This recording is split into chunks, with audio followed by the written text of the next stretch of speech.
নমস্কার দর্শক বন্ধুরা, আমি Munmun BM digital green YouTube চ্যানেলে আপনাদের সকলকে স্বাগত জানাই। বন্ধুরা দেখুন কি সুন্দর গাছ ভরে আমলকির ফুল এসেছে আমাদের ছাদ বাগানে। আপনাদের বাড়িতেও যদি আমলকি গাছ থাকে আর তাতে যদি ফুল না এসে থাকে, গাছের যে সামনের দিকের অংশগুলো, ডালের কিছুটা অংশ একদম অল্প করে কিন্তু কেটে দিন, প্রুনিং করে দিন, তাহলে কিন্তু ফুল আসার সম্ভাবনা থেকেই যায়। আর এই দেখুন বন্ধুরা, আমাদের ছাদ বাগানের কারিপাতা গাছ, পাশাপাশি দুটো কারিপাতা গাছ আছে এখানে। গত বছর গাছটা বেশ ঝাঁকড়া হয়ে গেছিল আর আমি হার্ড প্রুনিং করে দিয়েছিলাম। এবছর কিন্তু আমি আর এই গাছের ডালপালাগুলোকে কিছুই কাটিনি। ফেব্রুয়ারি মাসেও আমি কি করেছি, গাছে ফুল চলে এসেছিল, আমি সেগুলোকে কিন্তু ফুলগুলো কেটে নিয়েছিলাম। আবারও পাশের যে ডালগুলো আছে তার মধ্যে ফুল এসছে, আর দেখুন আমি এই ফুলগুলোকে কিন্তু কেটে দিচ্ছি। তাহলে কি হবে, নতুন নতুন পাতা হবে। আর আপনারা যদি চান গাছের ফুল থেকে বীজ করবেন, তাহলে কিন্তু কখনোই এই ফুলগুলোকে কাটবেন না। আমি আমার ছাদ বাগানের বেগুন গাছ তো আপনাদের আগেও দেখিয়েছি, আর অনেকবার বেগুন আমি এবছর হারভেস্টও করেছি।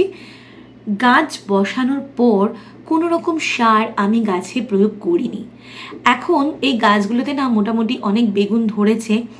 এই বেগুন গাছটা দেখুন, সাদা বেগুন, ভীষণ সুন্দর। এরকম না দুটো বেগুন গাছ আমার ছাদ বাগানে আপাতত আমি এখন দেখতে পাচ্ছি, কারণ 10-12টা গাছ আছে। আমি এখনও সব গাছে বেগুনের ফুল আসেনি, বা এখনও বেগুন সেইভাবে হয়নি, বলতে পারছি না যে কোন গাছটা কীরকম। তবে দুটো সাদা বেগুনের গাছ আমি এখনও দেখেছি। আজ আমি এই বেগুন গাছে কিছুটা সার প্রয়োগ করব। দেব কিছুটা মিক্সড ফার্টিলাইজার, তবে সরাসরি মিক্সড ফার্টিলাইজার আমি গাছে কখনোই ব্যবহার করি না। ভার্মি কম্পোস্টের সাথে মিক্সড ফার্টিলাইজারকে মিক্স করছি, তার সাথে কিছুটা জিয়ার দানাও আমি দিয়েছি। সেটা আপনাদের ভিডিওতে দেখানো হলো না, কারণ আগেই না আমি মিশিয়ে ফেলেছি, তখন কাজ করতে করতে সবসময় তো ভিডিও করা সম্ভব হয় না। তা আমি বলেই দিলাম যে জিয়ার দানা দিয়েছি, আর মিক্সড ফার্টিলাইজার, আর এর সাথে রয়েছে ভার্মি কম্পোস্ট। এই তিনটেকে একসাথে খুব সুন্দর করে মিশিয়ে প্রত্যেকটা বেগুন গাছের গোড়াতে আমি দিয়ে দেবো, কারণ বেগুন গাছ না খেতে কিন্তু খুব ভালোবাসে, খাবার পছন্দ করে। তাই আজকে আমি কিছুটা সার প্রয়োগ করব। প্রথমে গাছের মাটিটাকে সামান্য খুঁচিয়ে নেব, তারপরে কিন্তু খুঁড়ে নেওয়ার পর তারপরেই সারটা আমি প্রয়োগ করব। তারপরে জল দেব। বন্ধুরা, আমি প্লেন জল দিচ্ছি না, আমি আজ একটু গাছে হিউমিক অ্যাসিডের জল দিচ্ছি।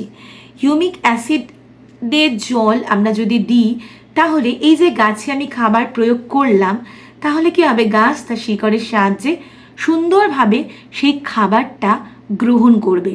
এই কারণেই আমি হিউমিক অ্যাসিডের জল আজ গাছকে দেব। প্রতি বছর আমার ছাদ বাগানে বেশ অনেকগুলো গ্রো ব্যাগের মধ্যেই কিন্তু আমি কলমি শাক চাষ করি। তবে এবছর এখনও সেরকমভাবে আমার হাতে সময় হচ্ছে না, তাই আমি কিন্তু মাত্র একটা গ্রো ব্যাগের মধ্যেই আপাতত আমি কলমি শাক ছড়িয়ে দিয়েছিলাম, আর কলমি শাক হয়েছে।